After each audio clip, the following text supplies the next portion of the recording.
السلام علیکم ناظرین کرام، نئی ویڈیو میں آپ کو خوش آمدید کہتے ہیں۔ عمران خان کو پاکستانی سیاست سے مائنس کرنے کا دعویٰ کرنے والے خان کے دشمن باقاعدہ بند گلی میں پہنچ گئے۔ نواز شریف کی جانب سے آرمی چیف کو ایکسٹینشن دینے کے لیے نئے آرمی چیف کی تعیناتی کے معاملے پر خطرناک ترین پھڑے کا آغاز ہو گیا ہے۔ بہت خطرناک اور بڑی شرط نواز شریف کی جانب سے رکھی گئی ہے، اور یہ پیغام شہباز شریف نے امریکہ میں موجود اسٹیبلشمنٹ کو ایک ایسے موقع پر پہنچایا جب ٹرمپ کی جانب سے کچھ معنی خیز قسم کے مطالبات طاقتور حلقوں سے کیے گئے ہیں۔ تو پی ٹی آئی کے لیے انجوائے کرنے کا وقت ہوا چاہتا ہے۔ عمران خان بڑے سیف اینڈ ساؤنڈ انداز میں تمام پولیٹیکل کارڈز اڈیالہ میں بیٹھ کر کھیل رہے ہیں۔ جس طرح سے ڈٹ کر انہوں نے 800 دن سے مسلسل قید تنہائی کاٹی ہے، ان کے ساتھ روابط کیے گئے، بار بار ڈیلز کی آفر کی گئیں، لیکن خان نے ثابت کیا کہ نہ وہ ذوالفقار علی بھٹو ہیں، نہ نواز شریف ہیں، نہ ہی بے نظیر اور زرداری کی طرح کسی قسم کی کوئی ڈیل اسٹیبلشمنٹ کے ساتھ کر کے اقتدار میں آنے کے خواہش مند ہیں۔ اس پھڈے کا آغاز باقاعدہ اکتوبر کے پہلے ہفتے میں آپ کو ہوتا نظر آئے گا، کیونکہ ستمبر کے آخری ہفتے سے متعلق یہ اطلاعات ہیں جس ہفتے سے ہم گزر رہے ہیں۔ شہباز شریف امریکہ سے واپسی پر لندن جانے کا ارادہ رکھتے ہیں، اور اس دوران نواز شریف کے حوالے سے بھی اطلاعات ہیں کہ اگلے چند گھنٹوں میں وہ سوئٹزرلینڈ جنیوا سے لندن جا سکتے ہیں، اور وہاں پر پھر اہم ترین مذاکرات ہوں گے۔ ممکنہ طور پر مریم کو بھی بلایا جائے گا۔ پہلے یہ بھی اشارہ دیا گیا ہے سوشل میڈیا کو کہ اس قسم کی خبریں چلانا شروع کر دیں کہ وہاں پر شاید کیبنٹ کا یا نون لیگ کا ایک اہم اجلاس بلایا جائے جس کے اندر اہم ترین معاملات ڈسکس ہوں گے۔ یقیناً وہ اہم ترین معاملات نومبر 2025 کے بعد کے ہیں، یعنی 29 نومبر 2025 کے بعد کیا ہوگا؟ کیا موجودہ آرمی چیف عاصم منیر کو کسی نوٹیفیکیشن کی ضرورت ہے 29 نومبر 2025 سے لے کر 29 نومبر 2027 تک، یا انہوں نے یہ کہہ دیا ہے کہ کیونکہ قانون بن گیا ہے تو نوٹیفیکیشن کی ضرورت نہیں ہے؟ اگر ایسی بات ہے تو پھر کچھ تو ہے جس کے اندر یہ ساری آنیاں جانیاں ہیں۔ مری کے اندر اجلاس ہوا، کسی نتیجے پر یہ نہیں پہنچتے، پھر روٹ کر نواز شریف لندن چلے جاتے ہیں۔ اب ہمارے پاس اطلاعات ہیں کہ باقاعدہ طاقتور حلقے اس وقت تھک چکے ہیں عمران خان کے سٹینڈ سے۔ اس معاملے کا آغاز کیوں کر ہوا؟ یہ بڑا دلچسپ ہے۔ یاد رکھیں کہ نواز شریف جب 2023 میں پاکستان آئے تو انہیں باقاعدہ وزیر اعظم بنا کر پیش کیا جا رہا تھا۔ اس دوران جنگ اخبارات اٹھا کے دیکھ لیں، آپ کو نظر آئے گا کہ 2023 میں نواز شریف کے لیے باقاعدہ ایک ایسا تاثر دیا جا رہا تھا، امپریشن دیا جا رہا تھا کہ وہ پاکستان کے مستقبل کے وزیر اعظم ہیں، اور ایک مرتبہ پھر چوتھی مرتبہ وہ پاکستان کی وزارت عظمیٰ کا عہدہ سنبھالیں گے۔ لیکن ان کے ساتھ ان کے ہاتھ بھی اسٹیبلشمنٹ کو لگے ہوئے تھے، تو اسٹیبلشمنٹ کو بھی اس بات کا اندازہ تھا کہ انہوں نے جو دھاندلی کرنی ہے تاریخ کی خوفناک ترین حلقوں میں، اس میں اس بات کا خیال رکھنا ہے کہ نون لیگ کو نشستیں تو چھین کر ہم دے دیں پی ٹی آئی کی، لیکن ان کو اتنا آگے نہ لے جائیں کہ وہ اکیلے کسی قسم کی حکومت بنانے میں کامیاب ہوں۔ اچھا، 8 فروری 2024 کے الیکشن سے پہلے یہ ساری کارروائیاں ڈال چکے تھے طاقتور حلقے۔ نواز شریف اور قاضی صاحب کیونکہ ایک پیج پر تھے، انہوں نے پکا ارادہ کر لیا کہ ہم نے عمران خان کو الیکشن سے مائنس کرنا ہے اور پی ٹی آئی کو ہم نے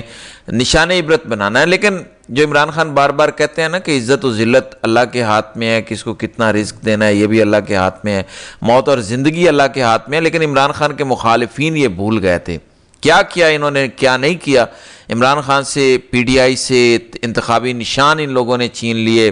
پھر کانفرنسز کروا کے پارٹی توڑ دی، جو پریس کانفرنس کرتا تھا اس پر کیسز ختم ہو جاتے تھے۔ اچھا، ان کی کوشش یہ تھی کہ شاید عمران خان کو امیدوار نہیں ملیں گے، اس کے بعد انہوں نے کمپین نہیں چلانے دی ان کینڈیڈیٹس کو جو بالکل نئے تھے، وہ جو شاید کونسلر کا الیکشن بھی نہیں جیت سکتے، ان کو آگے کر دیا گیا پی ٹی آئی کے اندر سے۔ پھر کیا ہوا؟ کمال ہو گیا،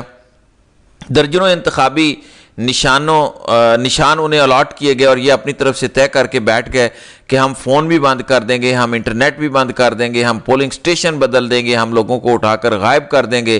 ہم کاغذات نامزدگی پھاڑ دیں گے، ہم بلے کا نشان لے لیں گے۔ تو کیا ہوگا؟ پاکستان میں تو یہ ہوتا رہا۔ ان کے ذہن میں 70-80 کی دہائی تھی کہ اگر آپ میرے پرانے ویلاگز اٹھا کر دیکھیں تو میں روزانہ یہ کہا کرتا تھا کہ 180 نشستیں پی ٹی آئی کی ہیں، جبکہ جنگ گروپ، عمر چیمہ جیسے تجزیہ نگار پی ٹی آئی کو محض 25 سیٹوں تک محدود کر رہے تھے، جبکہ نون لیگ کو کوئی 125-150 کے قریب نشستوں تک پہنچا رہے تھے۔ جب الیکشن سے پہلے انہوں نے اشتہارات چھپوا دیے، میاں صاحب کو وزیر اعظم بنا دیا، لیکن الٹی ہو گئی سب تدبیریں، کچھ نہ دوا نے کام کیا۔ 8 فروری 2024 کو پھر کروڑوں کی تعداد میں جب پاکستانی نکلے، 3 کروڑ سے زائد افراد نے،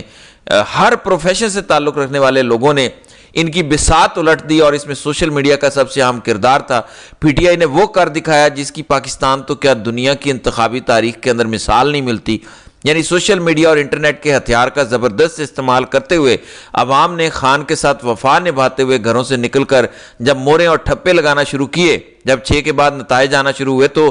9 بجے تک اس بات کا اندازہ ہو چکا تھا کہ پی ٹی آئی کے امیدوار تو 266 میں سے لگ بھگ کوئی 180-90 نشستوں پر آگے جا رہے ہیں، اور آخری کیلکولیشن جب سامنے آئے گی تو پی ٹی آئی تو 180 نشستیں جیت چکی ہوگی۔ پھر وہاں پر تھرتھلی مچ گئی، پھر انہوں نے کہا کہ اب کیا کیا جائے، تو پھر ہوتا ایسا ہے اس کے بعد وہ معاملہ کیا کہ رنگے ہاتھوں یہ پکڑے گئے۔ راولپنڈی کے کمشنر کی ذرا پریس کانفرنس نکالیں، کیا کمال طریقے سے انہوں نے کہا کہ وہ میچ پر، سپورٹس پر بات کرنا چاہتے ہیں، اور پھر انہوں نے وہاں بلایا اور بھانڈا پھوڑ دیا، کیونکہ انہیں پتا تھا اگر انہوں نے الیکشن کے حوالے سے پہلے بات کی تو کوئی میڈیا نہیں آئے گا، روک دیا جائے گا۔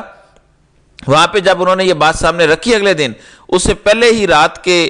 ایک پوری صورتحال کیونکہ بن چکی تھی، پتہ چل گیا تھا پوری دنیا کو، پاکستانی عوام کو، اس کے بعد انہوں نے کہا روکو 180 کی بجائے آدھی نشستوں تک محدود کرو، جبکہ کچھ ایسے بھی لوگ تھے جو کہتے تھے کہ یہ ساری سیٹیں نون لیگ کے کھاتے میں ڈال دو، لیکن پھر کوئی بیچ میں سمجھدار بولا کہ اگر سب کچھ نون لیگ کے کھاتے میں ڈالو گے تو یہ 125 سے اوپر چلے جائیں گے، اور اگر انہوں نے تنہا حکومت بنا لی تو میاں صاحب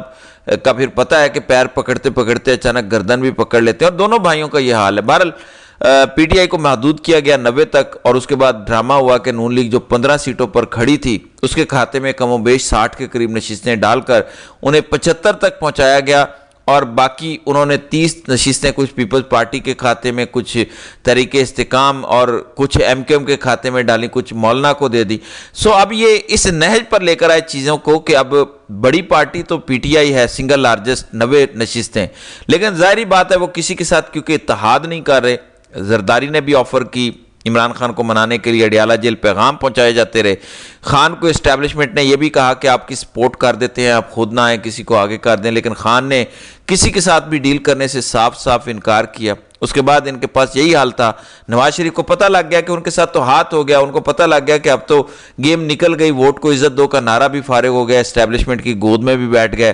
پی ٹی آئی سے الیکشن بھی ہار گئے، اور ہمارے لیے دھاندلی بھی اس طرح سے کی گئی کہ ہم 75 نشستوں تک محدود رہ گئے۔ اس کے بعد پھر کیا ہوا، عمران خان نے